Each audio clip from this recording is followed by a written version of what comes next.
பெரியார் ஒண்ணுமே செய்யல அப்படின்னு சொல்றது ஒரு பக்கம் இருந்தாலும், திராவிடத்தை வீழ்த்துறது என் நோக்கம் கிடையாது. தமிழ் தேசியம் வாழ்கன்னு சொல்றது என்னோட நோக்கம். பெரியார் அது மட்டும் இல்லாம பெரியாருக்கு இணையான எங்க தலைவர்கள் இருக்காங்க. அவங்கள மறைச்சிட்டாங்கன்னு அவர் சொல்றாரு. பெரியாருக்கு இணையான தலைவர்கள் யாரும் இருக்க முடியாது. ஏன்னா அவர் தலைவர்களுக்கெல்லாம் தலைவர். நீங்க பச்சை தமிழர் காமராஜரை யார் அறிமுகப்படுத்துறா? அவர் என்ன பெரியாரையா தான் நீங்க தான் முதலமைச்சரா இருக்கணும். ராஜாஜி குலக்கல்வி திட்டத்தை கொண்டு வந்துட்டாரு. அவர் ஆட்சி விட்டு இறங்கி நீங்க தான் அந்த இடத்துக்கு வரணும்னு இவர் தானே போய் சொல்றாரு.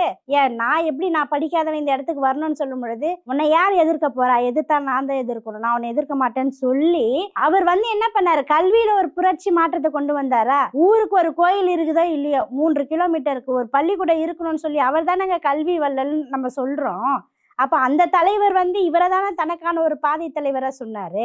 இவர் சொல்றவரெல்லாம் பாருங்க. வஉசி சொல்றாரு. வஉசி தான் எங்களுடைய தலைவர். வஉசி தான் தமிழருடைய தலைவர். இது வஉசி மண் அப்படிங்கிறாரு. சொல்லிக்கோங்க, ஒன்றும் பிரச்சனை இல்லை. அதே வஉசி அவர்கள் அவருடைய குடும்பத்துல அவருடைய மகனுக்கு சிபாரிசு கடிதம் பெரியார்கிட்ட கேட்கிறார். அது இன்னைக்கும் ஈரோட்ல பெரியாருடைய இல்லத்துல அந்த கடிதம் ஃப்ரேம் பண்ணி வச்சிருக்கிறாங்க. அதே நீங்க அவமானப்படுத்துறதுக்காக தான் வச்சிருக்கீங்க அப்படிங்கிறாரு. அவமானங்கள் கிடையாது. நீ ஒண்ணுமே பிடிக்காத போட்டோவே ஒரே ஒரு போட்டோ வச்சு ஈழத்தோடைய அதிபர், அடுத்த முதல்வர், அடுத்த பிரதமர் ரேஞ்சுக்கு பேசிக்கிட்டு இருந்த.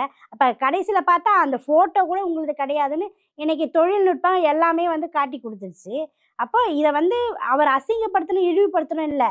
இப்படி உழைத்த ஒரு தலைவருக்கு இந்த சமூகம் காட்டிய அல்லது அவர் சார்ந்த கட்சி காட்டிய மரியாதை என்ன அப்படின்றத காட்டுறதுக்காக தான் அதை வச்சிருக்காங்க. இன்னைக்கு பெரியாரை நீங்க வெறும் தமிழ் இனத்துக்கான தலைவர் எல்லாம் இல்லை, அவர் மானுடத்துக்கான தலைவர், அவர் ஒட்டுமொத்த பெண்களுக்கான தலைவர். சரிங்களா?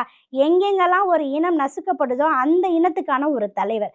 அவரை கொண்டு ஏன் இத்தனை தலைவர்கள் இருந்தாங்க, நீங்க எல்லாரையும் விட்டுட்டு பெரியாரை மட்டும் பேசுறதுக்கு காரணம் என்னன்னா, RSS பிஜேபி தொடர்ச்சியா ஒரு வேலையை செஞ்சுக்கிட்டே இருக்கிறாங்க.